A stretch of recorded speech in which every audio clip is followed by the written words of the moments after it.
Aujourd'hui, il y a des nouvelles inquiétantes en provenance de la Fédération de Russie.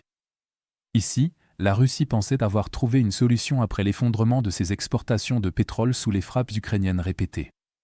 Cependant, les drones ukrainiens ont suivi le pétrole russe jusqu'à sa nouvelle destination et ont provoqué des ravages dans les chaînes les plus critiques de l'économie pétrolière russe.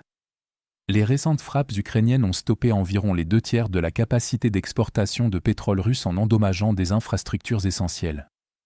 Les principaux ports baltes de Primorsk et d'Oust-Louga ont été visés à plusieurs reprises en 10 jours, entraînant des pertes estimées à 970 millions de dollars pour les compagnies énergétiques russes. En réponse, la Russie a commencé à rediriger le pétrole brut vers les raffineries nationales, le transformant en produit pétrolier pour un usage interne.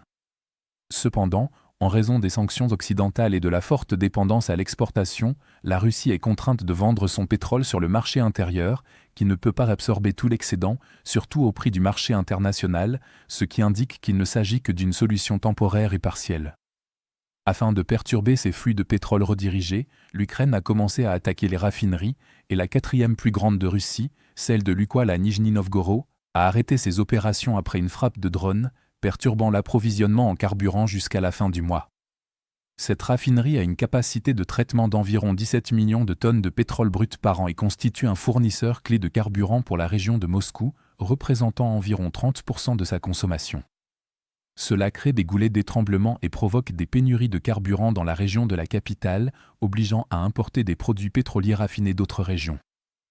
Une explosion majeure à l'usine de Nijnekamsk a déclenché un incendie de grande ampleur après la détonation d'un sécheur d'air dans le système de compression, endommageant des pipelines et d'autres équipements critiques. Une épaisse fumée a été observée au-dessus de la zone, et l'onde de choc a causé des dommages structurels à plusieurs kilomètres à la ronde, touchant l'une des plus grandes installations pétrochimiques de Russie et entraînant, par conséquent, l'arrêt de la production. En parallèle, des drones ukrainiens ont ciblé la raffinerie de Kirichi dans la région de Leningrad, endommageant 4 réservoirs de stockage et en détruisant un, ce qui a gravement affecté l'unité de distillation primaire, un élément crucial pour la capacité de traitement du pétrole brut. Des drones ukrainiens ont également frappé la raffinerie Slavneft dans la région de Yaroslavl, détruisant 2 réservoirs de carburant, tandis que plusieurs impacts supplémentaires ont été signalés dans cette installation qui figure parmi les 5 plus grandes raffineries de Russie, traitant plus de 15 millions de tonnes de pétrole par an. Le dépôt pétrolier de Féodosia a lui aussi été pris pour cible et de nombreux réservoirs de carburant y ont été détruits, malgré une tentative improvisée de simuler une protection par l'installation d'un système de défense aérienne Pantsir factice qui s'est avéré totalement inutile.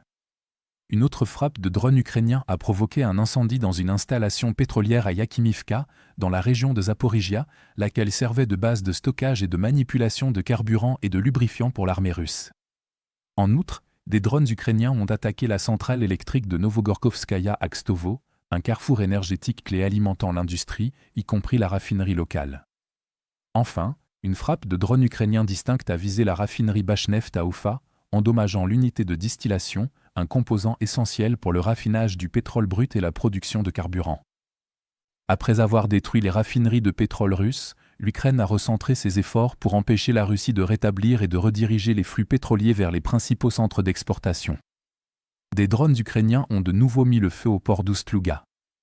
Bien que des sources russes aient affirmé que plus de 20 drones avaient été interceptés, beaucoup sont tout de même passés et ont endommagé des réservoirs de stockage sur le site. Primorsk et Oust-Louga traitent ensemble plus de 40% des exportations maritimes de pétrole de la Russie, et les dégâts ont été considérables, car les incendies à Primorsk ont détruit pour environ 200 millions de dollars de pétrole et rendu les réservoirs de stockage inutilisables pendant des mois, tandis que les réparations au terminal Novatek d'Oust-Louga pourraient également durer plusieurs mois. Oust-Louga, qui représente environ 8% des exportations mondiales de pétrole, a vu ses expéditions chuter d'environ 70% lors de la dernière semaine de mars, portant un coup direct aux revenus pétroliers russes, alors que le gouvernement russe espérait profiter des pénuries d'approvisionnement dans le monde et de la hausse des prix. Globalement, l'Ukraine empêche la Russie de rediriger ses produits pétroliers vers le marché intérieur après que ses exportations maritimes ont été visées, privant ainsi la Russie d'une solution à ses problèmes financiers. Les nouvelles frappes ont privé la Russie de la possibilité de compenser l'exportation par une production accrue. L'Ukraine continuera ses attaques à longue portée contre tous les éléments de l'infrastructure pétrolière russe afin de réduire encore la capacité de la Russie à financer la guerre. Si vous souhaitez découvrir d'autres développements importants d'aujourd'hui que nous n'avons pas pu aborder dans cette vidéo, n'hésitez pas à consulter notre carte interactive de l'actualité. Le lien vers notre carte interactive se trouve dans la description ci-dessous. Merci d'avoir regardé cette mise à jour, et un merci tout particulier à tous ceux qui suivent déjà notre carte interactive.